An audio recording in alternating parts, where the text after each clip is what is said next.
2024년 1월 17일 말씀 묵상하겠습니다. 함께 기도하겠습니다. 하나님, 연약한 우리를 하나님의 백성 삼아주셔서 감사합니다. 하나님의 백성답게 하나님의 말씀을 기준으로 이 땅을 살아가게 하셔서 하나님이 약속하신 풍성한 복을 받아 누리는 자 되게 하여 주시옵소서. 예수님 이름으로 기도했습니다. 아멘. 오늘의 말씀은 신명기 7장 12절부터 26절까지의 말씀입니다. 말씀을 함께 살펴보시기 전에 개인적으로 말씀을 꼭 읽으시고 묵상하는 시간 가지시기 바랍니다. 오늘의 말씀은 하나님의 백성으로 하나님의 말씀을 기준으로 이 땅을 살아갈 때에 하나님께서 예비하신 풍성한 복을 누리게 하시겠다라는 내용으로 기록되어져 있습니다. 7장 12절입니다. 너희가 이 모든 법도를 지켜 행하면 내 하나님 여호와께서 내 조상에게 맹세하신 언약을 지켜 내게 인애를 베푸실 것이라 라는 말씀으로 시작하고 있어요. 여러분, 하나님은 연약한 이스라엘 백성을 하나님의 백성으로 삼아주셨어요. 그들의 어떠함 때문이 아니라 하나님이 그들을 사랑하셨고 또한 자신의 약속을 신실하게 이루시는 하나님의 성품으로 말미암아 그들이 택함을 받은 것이죠. 하나님의 백성이라는 의미는 바로 하나님을 기준으로 해서 살아가는 자들입니다. 그래서 하나님의 백성으로 이 세상을 살아간다는 의미는 하나님이 주신 그 말씀, 그 법도를 듣고 그것을 기준으로 지켜 행하며 말씀을 삶으로 살아내는 것을 의미해요. 이렇게 하나님의 백성답게 이 땅을 살아갈 때에 하나님은 풍성한 복을 약속해 주셨어요. 13절부터 15절까지 그 복이 무엇인지에 대해서 말씀하고 있습니다. 너를 사랑하시고 복을 주사 너를 번성하게 하시되 내게 주리라고 내 조상들에게 맹세하신 땅에서 내 소생에게 은혜를 베푸시며 내 토지 소산과 곡식과 포도주와 기름을 풍성하게 하시고 내 소와 양을 번식하게 하시리니 내가 복을 받음이 만민보다 훨씬 더하여 너희 중에 남녀와 너희의 짐승의 암수에 생육하지 못함이 없을 것이며 여호와께서 또 모든 질병을 내게서 멀리하사 너희가 아는 애굽의 악질에 걸리지 않게 하시고 너를 미워하는 모든 자에게 걸리게 하실 것이라 라고 복이 기록되어져 있습니다. 즉 이스라엘 백성의 그 인구, 수요를 번성시킬 뿐만 아니라 그들에게 풍성한 수확을 걷게 하시고 또한 그들을 죽이는, 그들을 심판하는 그러한 질병으로부터 안전하게 보호하시겠다라는 약속을 하고 계신 거예요. 여러분, 이러한 복을 누리고 싶지 않습니까? 특별히 여기서 질병을 말씀하고 있는데요. 이 질병은 네가 아는 애굽의 악질을 의미합니다. 결국 무엇이냐면 하나님의 말씀을 거부하는 애굽 바로에게, 애굽 백성들과 바로에게 하나님은 그들을 심판하셨습니다. 재앙을 통해서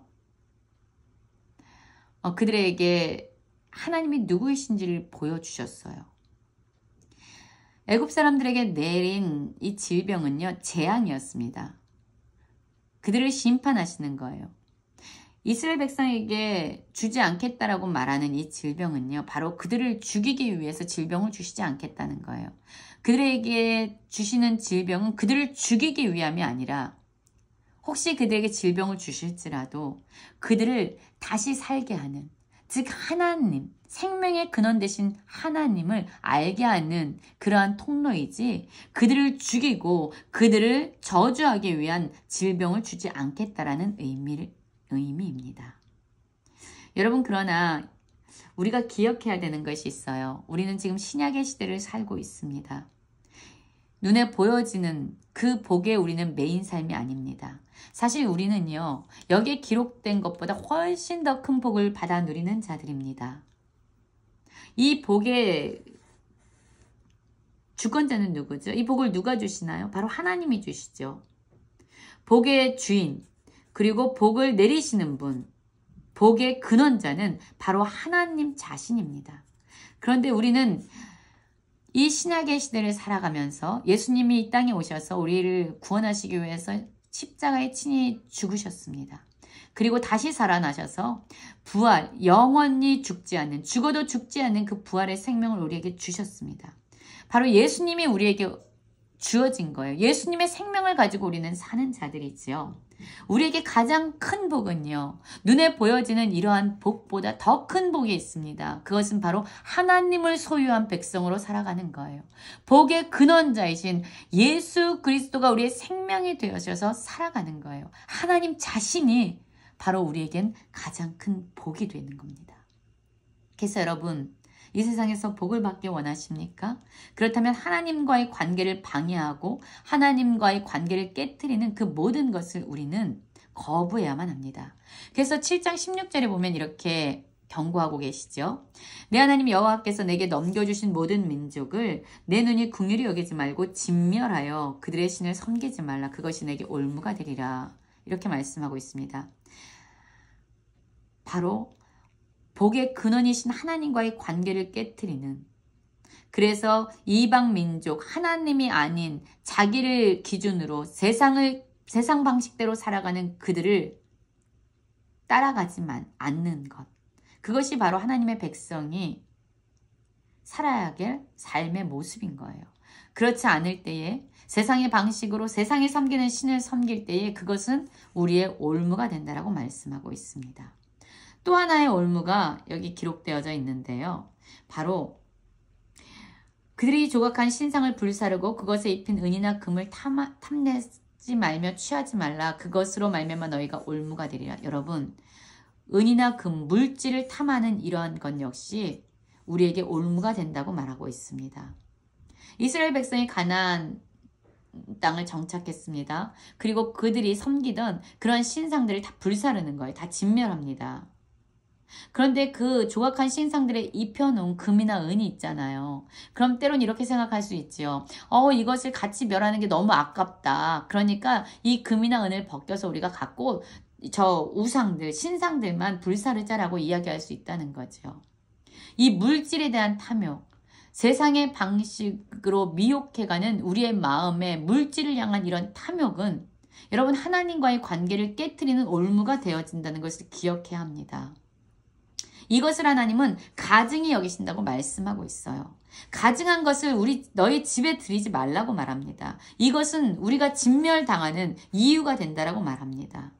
이것을 하나님은 미워하신다고 말합니다. 소탐대실이라는 말이 있지요. 작은 것을 탐하다가 큰 것을 잃어버린다. 여러분, 이런 은과 금, 이런 물질에 대한 탐심은요, 우리에게 가장 큰 복으로 오신 하나님과의 관계를 깨트리고 멀게 하고 잃어버리게 하는 그러한 것입니다. 물질, 작은 은과 금의 마음을 빼앗겨 가장 중요한 하나님을 잃어버리지 않는 저희가 되기 원합니다. 또 17절부터 24절 보면요, 너무나도 아름다운 말씀이 기록되어 있습니다. 우리가 이 세상을 살다 보면은요, 우리가 처한 상황이나 우리가 부딪힌 문제가 너무 커서 우리 마음속에 이렇게 생각할 수 있는 거예요. 이 문제가 너무 커서 내가 이걸 해결할 수 없겠다. 내가 처한 상황이 너무나도 두렵고 절망적이라서 이것을 바꿀 수 없겠다라는 그런 절망감과 낙심이 우리에게 찾아올 수 있습니다.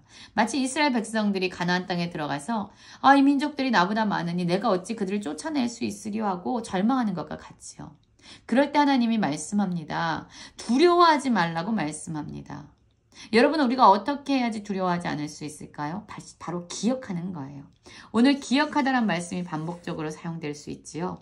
우리가 두려움을 이길 수 있는 방법은요, 하나님이 누구이신지를 기억하는 것이고 하나님이 행하신 일이 무엇인지를 기억하는 겁니다. 우리를 어떻게 구원하셨는지, 우리를 구원하시기 위해서 하나님이 우리의 인생에 펼쳐 보이신 기적과 능력이 무엇인지를 기억하는 거예요.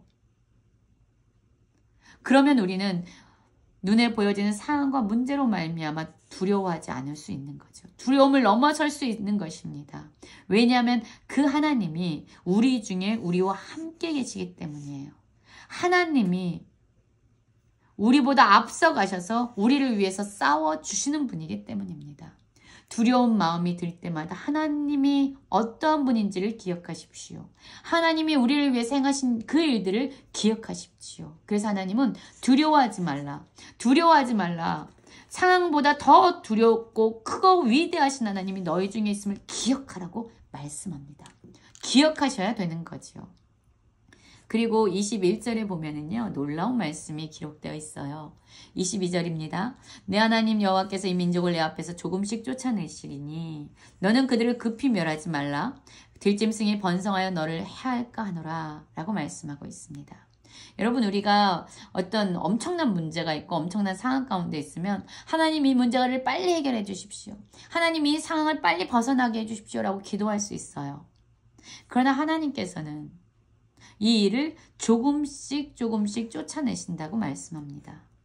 이 가나안 민족을 빨리 하나님 우리에게서 쫓아내셔서 이 땅을 정착하게 하십시오라고 우린 기도할 수 있지만 하나님은 이스라엘 백성 앞에 있는 그 가나안 민족들을 조금씩 쫓아내시겠다고 말씀합니다. 이것을 급하게 갑자기 모두 다 쫓아내 버리면요, 그곳에 있는 들짐승이 번성해서 너를 해할까 하노라 라고 말씀하고 있지요. 여러분, 우리의 삶도 그래요. 우리가 부딪히는 그런 엄청난 문제들이나 상황들이 있잖아요. 이것이 빨리 해결되고 빨리 없어지는 것이 우리의 바람입니다. 우리가 원하는 그러한 문제에 대해서 해결할 수 있는 속도의 모습이에요. 바라는 거죠. 그런데 하나님은 우리의 생각보다 상황을 천천히 변화시키시고 문제를 천천히 해결하시곤 합니다. 왜일까요? 사실 하나님은 전능하시기 때문에요. 이런 상황을 변화시키고 문제를 해결하는 것은 그분에게 어떠한 꺼리낌도 되지 않는, 어떠한 문제도 되지 않는 일들이죠. 전능하신 분이잖아요. 그런데 하나님이 이 상황과 문제를 허락하신 이유는 이 모든 것들을 통해서 바로 우리 자신을 변화시키기 위함이세요. 문제와 상황을 해결하는 것은 하나님께 아무런 그 문제도 되지 않지만 사실 우리를 변화시키는 것이 하나님의 목적입니다. 그래서 이 문제와 상황을 바꿔가면서 하나님이 우리에게 원하시는 것은 하나님을 신뢰하는 그 마음을 더 성장시키고 더 크게 하시길 원하는 거죠. 문제를 빨리 해결하시고 상황을 바꿔놓으셨다고 생각합시다. 그럼 우리의 마음이 급격하게 교만해져서 내가 이렇게 했기 때문에 이렇게 이 문제가 해결된 거지, 금방 자만해지고 금방 교만해져서 하나님을 더 의지하지 않을 수 있는 거죠. 그래서 하나님은 우리의 연약함을 아시기 때문에 하나님의 시간과 정확한 때를 정하시고 일하십니다. 하나님의 시간은 우리의 시간과 다를 수 있고 하나님의 속도는 우리의 속도와 다를 수 있지만 하나님은 마침내 그 모든 것을 해결해 주실 거예요. 마침내 진멸하시는 분이에요. 그러나 여러분, 하나님이 행하시는 그 시간을 우리는 온전히 신뢰해야만 합니다. 그것이 바로 우리에게 가장 선한 것을 주신 하나님의 방법이에요. 하나님의 말씀대로 삶을 살아내는 하나님의 백성들은 놀라운 복을 누리게 될 뿐만 아니라 어떤 상황도 두려움을 넘어서는 그러한 담대함을 얻게 됩니다. 하나님과의 관계를 깨트리는 우리 안에 있는 모든 장벽들을 허물고 진정한 복이 되시는, 복의 근원이 되신 하나님 안에 거하며 살아가는 모든 성도님들 되시길 간절히 기도합니다.